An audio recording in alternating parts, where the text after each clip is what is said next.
All right, this has got to be one of the most unique Made by Google events ever. I mean, I'm here in New York City. We filmed our hands-on 2 days ago. Obviously, the video is now live. I should have my units in about an hour from now, and yet the event itself with a star-studded cast that includes Trevor Noah isn't happening until tonight, hours after the embargo. Like, yeah, totally unexpected, but I actually like the approach, though bear with me. This video is going to be about everything I was briefed on, which includes the Pixel 11, Pixel 11 Pro, 11 Pro XL, 11 Pro Fold, Pixel Watch 5, and some updates and accessories. So yes, it might not be everything that gets announced at the event itself, so for now, I'm Jaime Rivera, and these are my top 4 hits and misses of today's Made by Google event. So for the usual disclaimers, Google provided travel and lodging for this event, but no money has changed hands. They are watching this video and my personal impressions at the same time as you are. In typical Google fashion, these have been the most leaked products of the year, which at some point just led to the company officially teasing everything, because seriously, why not? There is a lot to like and some stuff I'm kind of mixed about, and things like a new Google Pixel tag, which won't be ready until later this year, so that'll be a story for another video. For now, let me begin with what you can already pre-order and get in stores on August 20th.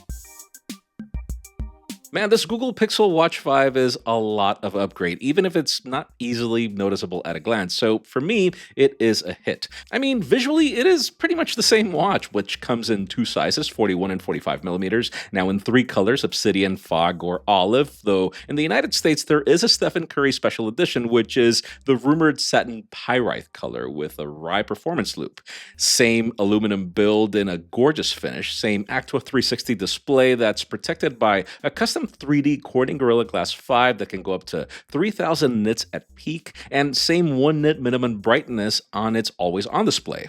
On the inside, we actually have the same Snapdragon W5 Gen 2 with a Cortex M55 coprocessor, but it's been accelerated to now bring 12% more CPU processing power, 20% faster on-device AI, 50% more RAM, and 64 gigs of storage. All this power allows for new experiences you didn't have before, like a better at-a-glance information set of what you're doing, which can now allow you to interact with these through gestures. There are 11 new glanceable complication styles, a new running watch phase, and heck, even generative watch phases I'll have to test in my review. Race to Talk gets more enhancements on what you can now simply ask Gemini to do for you on the watch, as a lot of Gemini can now run locally on device.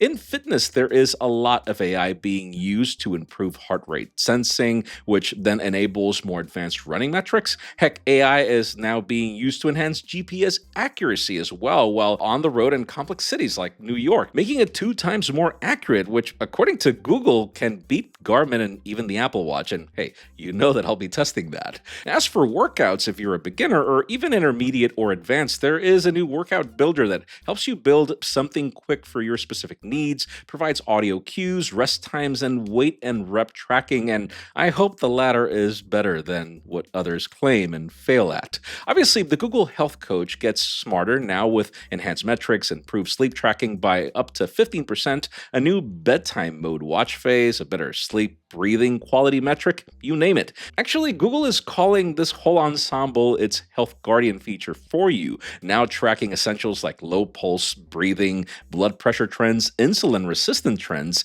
Seriously, anything to help you have a sort of a check engine for your health, which I'm crazy curious about, though again, more in my review. At a starting price of $399, it is a very interesting value proposition. I'm curious to know what you think about it in the comments.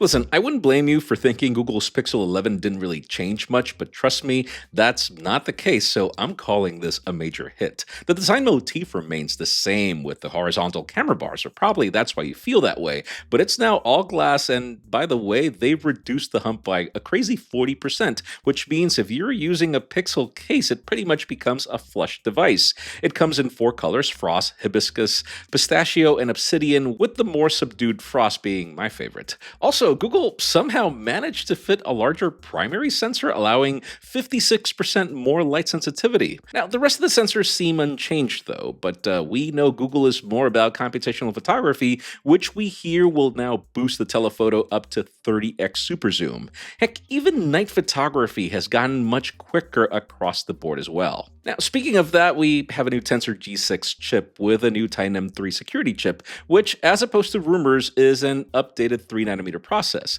We get a good 12 gigs of RAM and a boost to double the starting storage from last year. The battery is almost the same size, but charging is now much faster, even supporting Qi 2.2 wireless charging up to 25 watts as, yes, Pixel Snap magnets are still built in. The rest of the phone, from the Octa display up to 3000 nits at peak to the snappy Pixel launcher on top of Android 17, and just the overall feel of the phone in matte aluminum and Gorilla Glass Victus 2, along with the experience of using it, remains the same, which is great. But then, even if there is no Pro in the name, you're gonna have a hard time finding a ton of the software features for its price on other phones. Obviously, Gemini is really ingrained, which takes advantage of the new Gemini Omni and Gemini Spark updates we saw at I/O, but then most of the Pro camera features are here, including a new creator suite for those of you looking for a built-in teleprompter and just easier ways to create content without needing to jump through or pay more applications. Magic Capture then lets you pretty much pull quick memories out of videos for you to not miss a moment. Seriously, while it might be $100 more expensive, at $899, this is probably one of the most complete base models you can buy right now. Let me know what you think in the comments. Seriously, Google has by far the most unique approach to its Pixel 11 Pro and 11 Pro XL, but that can be a hit or miss depending on where you stand. Once again, we have two size options at 6.3 and 6.8 inches diagonal, but which share most features with the exception of the obvious battery size and charging speeds. They come in 4 colors, with only Fog and Olive being classics. Technically, I mean, Canyon is completely new, and Obsidian now has this matte tone that quickly has become my favorite. We still have the same aluminum and Corning Gorilla Glass Victus 2 materials, but Google has added a new coating to double the scratch resistance. Now, yes, the camera bar is all new, now with glass going from edge to edge, giving it a bit more mystique, which is now augmented by, yes, highlight. I know, not Pixel Glow as was rumored. Thing is, I like this so much more than the thermometer I never really used, bringing back Motorola V600 vibes of different colors, letting you know of different notifications or when Gemini is working in the background for you on some agentic task. You can assign custom colors for people, though functionality is still a work in progress, so yeah, third-party app support is still pending if I understood that correctly. I hope it gets support. Now, the camera bar hasn't shrunk because the sensors also got bigger, and pretty much most of them. The new 50 megapixel primary and 48 megapixel telephoto sensors now both let in 30% more light, allowing for new tricks like 5x portrait shots or zooming even further up to 120x of pro zoom. Heck, night sight is now 4 times faster and yet providing the same quality, all thanks to computational performance and optics upgrades. By the way, the Super Octa display got brighter as well at 3600 nits, which Google claims to be the brightest of any smartphone, at least for now. Now, on the inside, we have the 3nm Tensor G6 with the new Titan M3 security chip, 12 or 16 gigs of RAM, depending on the storage you pick, which now starts at 256 gigs across the board. Batteries are slightly different, but nearly the same size and rating, with the XL charging much faster if that's your jam, though both now support Qi 2.2 25-watt wireless charging through the Pixel Snap magnets. But then, obviously, software is what Google is all about, with all the Gemini agentic updates included, along with Gemini Omni and Gemini Spark being shown off, and with that Google Creator Suite with teleprompting features being even more useful, in my opinion, on the larger screen, as, hey, you even get a wider selfie camera on the Pros. We have Magic Capture for you to be able to freeze memories at high quality from video. The Pros get a new Pro Stable video, new camera look updates, etc. I could spend all day talking about software because there is a lot more, so stay tuned for my full review.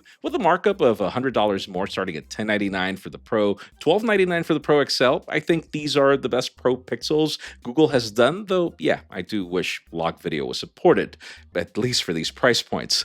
Let me know what you think in the comments. All right, I think Google's Pixel 11 Pro Fold is not just the best Pixel Fold ever, but also maybe your best option right now, so I consider it a hit. I know, let me explain. See, this is the company's thinnest foldable by nearly a millimeter, which also got lighter by at least 10%, and it also is 3 times more durable somehow, now with a glass fiber composite back cover that Google claims is nearly impossible to crack. A new hinge that better protects the inner display, along with this still being the only foldable in the West with IP68 water and dust resistance. Also, these new olive and matte obsidian colors are crazy elegant. And then the super active display on the outside is also brighter by 20%, but then the glass cover is now treated with ceramic for better scratch and drop resistance. The inner display now brings thicker ultra-thin glass for better resistance, and even then that Super Actua is now 20% brighter at 3600 nits at peak, so think about this as probably the most durable foldable you can buy right now. But then on the inside, we're talking of the 3nm Tensor G6 with the new Titan M3 security chip, 16 gigs of RAM, and 256 gigs of starting storage at the base. The battery did get slightly smaller, but endurance ratings are actually better with faster charging, wired, and wireless charging now at Qi 2.2 25 watts, because yeah, Pixel Snap magnets are also here. Now, the camera bar is not just different in looks, we've got some new tricks, starting with, highlight is here for colored tone notifications or when Gemini is working in the background, yet the best part is that we have a new primary sensor, and guys, it's so good that it brings a crazy 56% more light, which, yes, this form factor desperately needed. Also, the telephoto got upgraded with software features up to 30x super zoom. Obviously, software got more enhanced, but I'll need to test it during my full review because we just needed more time. We hear you can now use both panels for easier translation, and that even sign language is now supported. The UI now also brings more of a bubble approach to multitasking. Creator Suite is here, which is even more practical on the larger canvas. You get Magic Capture to freeze videos into multiple high-quality memories, and also instant night sight in the camera. Camera looks, you name it. When you consider the fact that this phone brings all this package for the same $1899 as the smaller Galaxy Z Fold 8, then you'll understand what I mean about this probably being your best option in the West. In today's question, let me know, which was your favorite product announced at Made by Google today? Because in my case, it's definitely that Pixel 11 Pro Fold and that Pixel Watch 5. We'll see what else gets announced. I'm curious to know what you think in the comments. Let me know if you agree with my assessment in the comments below, and while you're at it, please like, subscribe, and join the conversation in the comments, as I'm sure you've seen me try to respond to as many as I can. Also, follow me on social media as more behind-the-scenes work continues to happen there. I'm Jaime Rivera. Thanks so much for watching. I'll see you on the next one.